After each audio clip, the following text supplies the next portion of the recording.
আর জাতিপিতা বঙ্গবন্ধু শেখ মুজিবুর রহমানের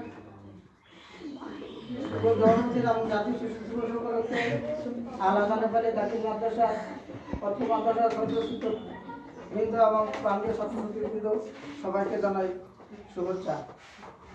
1920 সালের 17 মার্চ জাতিপিতা বঙ্গবন্ধু শেখ মুজিবুর রহমান তিনি বাল্যকালে তার নাম ছিল খোকা বলে পিতামাতাকে ডাকতেন।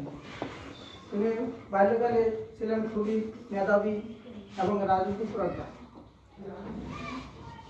রাজনীতি থেকে তিনি বাংলাদেশের স্বাধীনতা বিরোধী মুক্তিযুদ্ধের 7ই মার্চ ভাষণ দেন এবং তিনি আমাদের বাংলাদেশের ইসলামী ফাউন্ডেশন এবং অন্যান্য জাতীয় উন্নতির জন্য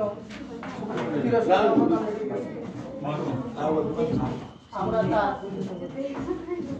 শুভ জন্মদিন স্মরণ করি। এগুলা আমি আমার বক্তব্য শেষ করছি।